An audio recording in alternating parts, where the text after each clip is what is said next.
What is happening, gamers? This is Bradley here, and recently it was revealed that Koji Igarashi, who is best known for his work on the Castlevania games, has gone ahead and left Konami. So, believe it or not, he worked with Konami for over 20 years, and he worked on a series of Castlevania games, but he decided to up and leave the company because he wanted to have the freedom to make the games that he really wanted to make, as well as make games that fans of his past games would want him to make. So, he will be going out and forming his own company, and maybe he'll take advantage of Kickstarter, as he was really inspired by Keiji Inafune's success with Mighty No. 9. And as for what games we can expect from him in the future, well, we don't really know for sure. We just know it's going to be games that he really wants to make, and also ones that past fans are going to want as well. So maybe we'll get some classic Castlevania action that's just not labeled as Castlevania, similar to what Inafune's done with Mighty No. 9. And speaking of Kickstarters, that a brand new game known as Hex Heroes has been announced that will be taking advantage of the Wii U's unique asymmetric gameplay. Now, the Kickstarter for this game doesn't even open until March 25th, so it's not even funded yet, but it's a classic real-time strategy game that is made to look like you're playing on a strategy board game. So this is actually a 5-player RTS game, and one player will be using the gamepad and acting as the commander, and they'll be making executive decisions, managing resources, and surveying the map from a bird's eye view. And as for the other 4 players, they'll be using the TV and going into the map and building up their city, fortifying it, exploring new territories, and fighting off enemies. And to give you different experiences, there will be different classes to choose from that have unique abilities. I'm not exactly sure how the single player is going to work, if there is even a single player, but maybe we'll hear more about that once the Kickstarter actually launches on March 25th.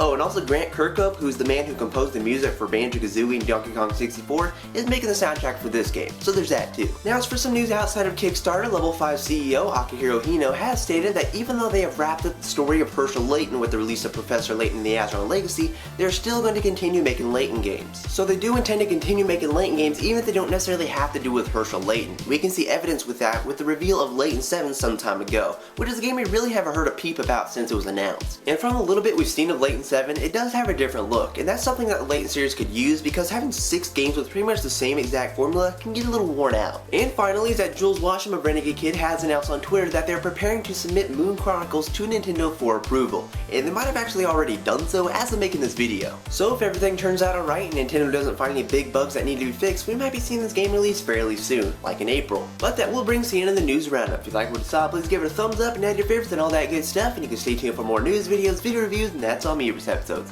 And I will talk to you later in the next video, guys. Bye!